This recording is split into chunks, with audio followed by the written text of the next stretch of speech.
And now for a point of view vacuuming.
Hey! What I have in front of me, guys, is the Hoover self-propelled wind tunnel. This machine picks up more dirt than any other upright, period. With the Hoover badge.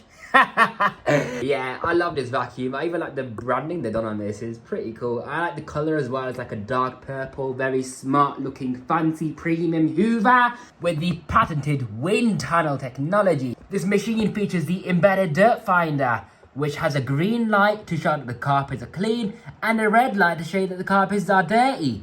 There's also a sensitivity switch right here to make your embedded dirt finder more sensitive to any ultra fine gritty dirt in your carpet. This is such a beautiful looking vacuum, isn't it? I mean, even especially this part. The turbo brush is located in a cool spot and with its own clear door. I love that. It's very beautiful. The turbo brush has wind tunnel technology as well, and it has these bright neon green looking bristles. I love it. And I love that it's clear as well. Fantastic. Okay, it's not the best turbo brush. It doesn't really spin that fast like a Vax turbo brush or something else, but it is what it is. It's pretty cool. You got two extension tubes right over here. You can combine them to reach all the way up into the sky. And on the back, you got tools to it, like a Hoover Elite, which is what I love. It looks beautiful. So this is the crevice tool. It's kind of worn. To be honest, the tools are probably the worst part about the vacuum, really, condition-wise. So there's a dusting brush. which is the worst part about the vacuum actually, because of the bristles.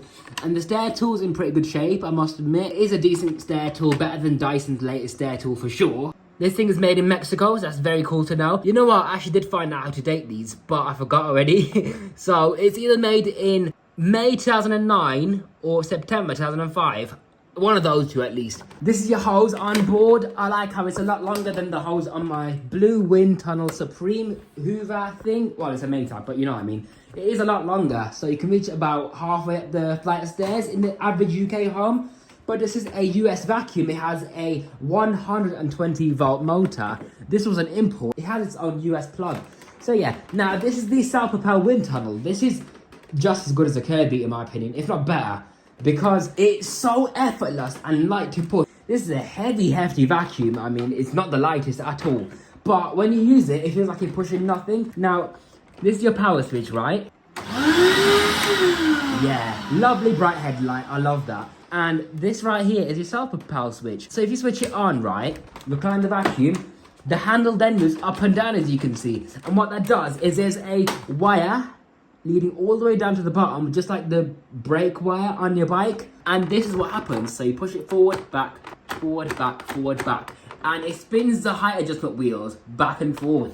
So yeah, very cool. And if you just want to use it like a normal vacuum and have the raw suction power feeling in your carpets, then you can just have it off. But it will be harder to push because these machines are powerful, okay? These were brilliant designs. The only major disadvantage about this design is because there's only one wire leading all the way down to the transmission, you're not really meant to pick it up from this handle, okay? Because it's a common problem where people would pick these up from the main handle and they would snap the wire that leads up to the transmission, and then the self-propel wouldn't work anymore. So as you can see, there's a lot of play in the handle when you're vacuuming, right, for the self-propel to work.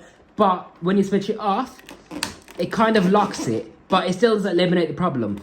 And if you have it on and in the upright position, the play is somewhat reduced still, but even with it off and in the upright position, you're still not meant to pick it up from here. Under no circumstances are you meant to use this handle apart from when you're vacuuming only. This is the height adjustment controls and the brush control. So you got the hard floor setting and the carpet setting to switch the brush on and off.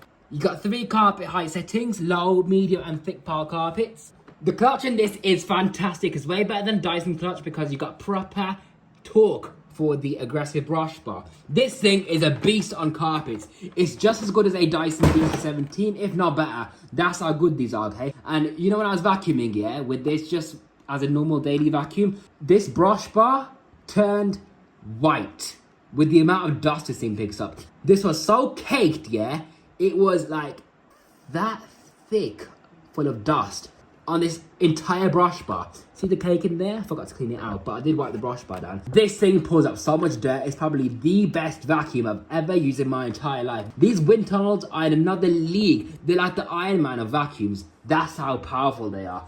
But yeah, here's the bristles, again in the lovely neon green kind of colour. They're not the stiffest brushes in the world, but they are more on the stiff side. They're like a Hoover Turbo Power in terms of bristle stiffness. That's good. Nice wide path cleaning head. These are your height adjustment wheels that spin around this way and that way with the self-propel feature, and these rear wheels are just normal wheels. Because on the Kirby, it's the rear wheels that are powered instead of the height adjustment wheels, but on the Hoover self-propel, it's the other way around. And what I like about these good vacuums, yeah, is the bristles stick out the sole plate so much, and that is how you know these bristles are going to dig in deep inside your carpet.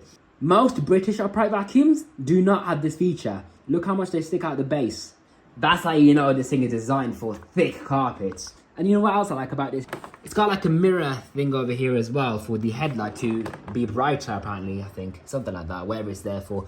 But that's just my guess anyways. Now this height adjustment, yeah, it's quite stiff, you know. I was wondering why it's like that, but I didn't read this. It said you have to lean the vacuum forward to adjust it.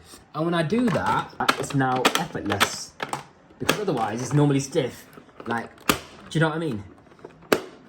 Now the back door, it just pulls off. There's no buttons or anything to press. It's very, very easy. You got the piston bag full indicator as well, like a lot of older vacuums have. There's the back of it. It's really dusty because I've got the paper bags in it at the moment, but they are genuine Hoover type Y bags. And as you can see, I've been using this thing a lot, so the bag is almost half full. It's like a quarter full. But yeah, there's the inside of the bag housing. There's the pre-motor filter there as well. You just lift up on that grill, which I can't do at the moment because my hands are full with this bag. But yeah, it's only a thin pad. And the post-motor filter is located on the side. So just 2 clicks on this door. I like the design. It's just a nice door. But yeah, very unusual filter. It's not really going to do much filtering at all. Now, I don't like vacuums with bad filtration, yeah, with the bad filters that are not sealed. But because the machine is so good, I don't care about it. As long as you use a good bag in it that captures most of the dirt anyways, it should only really be carbon dust expelling out from the HEPA filter. So yeah, I might just fit some Henry bags into this thing because they can fit, but at a really tight push. So that is my Hoover self-propelled wind tunnel. I hope you enjoyed this vacuum and this demonstration performance test. If you'd like to support my channel, be sure to like, comment and subscribe. I am your host, Power786, signing out. I'll see you in my next video. Bye. Have a beautiful time.